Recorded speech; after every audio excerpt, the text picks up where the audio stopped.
आज हम एक ऐसे विषय की बात करने वाले हैं जिसके बारे में बहुत कम लोग जानते हैं। एक ऐसा विषय जो सदियों से रहस्य के पर्दे में छिपा हुआ है। हम बात कर रहे हैं किन्नर समुदाय के अंतिम संस्कारों की।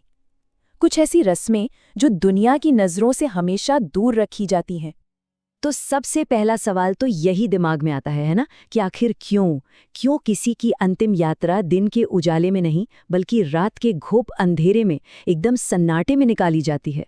ऐसा क्या राज है जिसे पूरी दुनिया से छिपाने की जरूरत पड़ती है?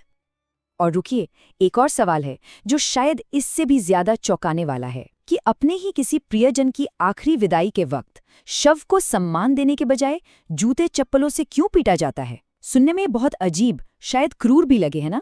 लेकिन यकीन मानिए, इसके पीछे की वजह जब आप जानेंगे तो सोचने पर मजबूर हो जाएंगे। चलिए आज इसी रहस्य से पर्दा उठाते हैं।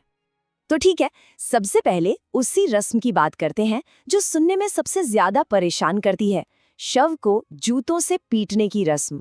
क्या ये कोई सजा है या फिर अपमान करने का कोई तरीका? सच कहूं तो इन दोनों में से कुछ भी नहीं। ये जो पीटना है ना, ये असल में ईश्वर से की गई एक बहुत ही दर्द भरी प्रार्थना है, एक गुहार है। वो कहते हैं, हे ईश्वर, इस आत्मा ने इस जन्म में बहुत दुख झेले हैं, अब इसे दोबारा किन्नर बना के मत भेजना। देखिए, समुदाय का मानना है कि किन्नर का जीवन बहुत मुश्किलों भरा होता है, बहुत दुख होता है उसमें, और वो बिल्कुल नहीं चाहते कि उनका कोई प्रियजन दोबारा इसी जिंदगी में वापस आए। ये एक तरह से मुक्ति की कामना है। तो मतलब जो चीज़ बाहर से देखने में एक अनादर या क्रूरता का काम लग रही है, वो असल में अपने ही साथी के लिए एक बेहतर अगले जन्म की एक गहरी, एक भावुक प्रार्थना है। ये गुस्सा नहीं है, ये प्रेम और दर्द से निकली हुई एक पुकार है। अच्छा, अब आते हैं दूसरे बड़े रहस्य पर कि शव यात्रा रात के अंधेरे में ही क्यों? क्या उन्हें कोई शर्म है? इसका जवाब है बिल्कुल नहीं। ये भी दरअसल एक तरह की सुरक्षा के लिए किया जाता है। देखिए, गरुड़ पुराण और किन्नर समाज की जो मान्यताएं हैं, उनके मुताबिक ऐसा माना जाता है कि अगर कोई भी आम इंसान, मतलब कोई गैर किन्नर, किसी किन्नर की अंतिम यात्रा को देख ले तो उस मरने वाले की आत्मा को मुक्ति नहीं मिलती, उसे दोबारा किन्नर बन के ही जन्म लेना पड़ता है और वो दुखों का चक्र फिर से शुरू हो जाता है। तो आप समझ रहे हैं, ये जो गोपनीयता है, ये किसी शर्म की वजह से नहीं है, बल्कि अपने ही साथी की आत्मा की रक्षा के लिए है।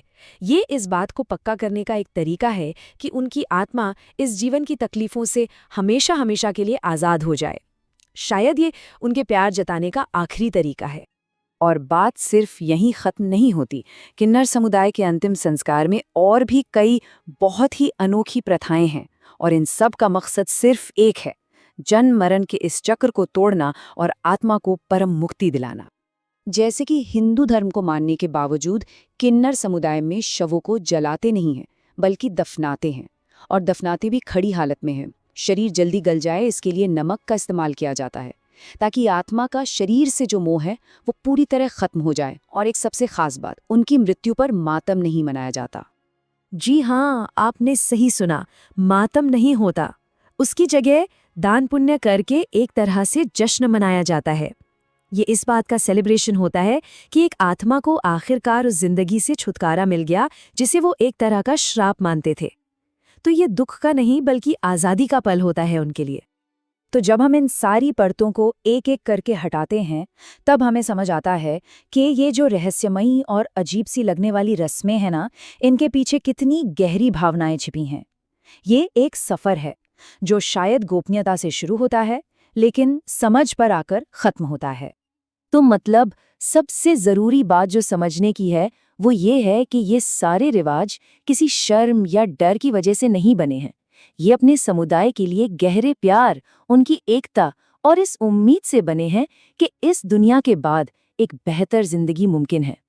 और आखिर में एक सवाल हम सबके लिए, जब हम किसी भी समुदाय के ऐसे निजी और इतने गहरे मतलब वाले रिवाजों को समझते हैं, तो क्या इससे समाज में उनकी जो एक छवि बनी हुई है और हमारा जो देखने का नज़रिया है वो बदल सकता है?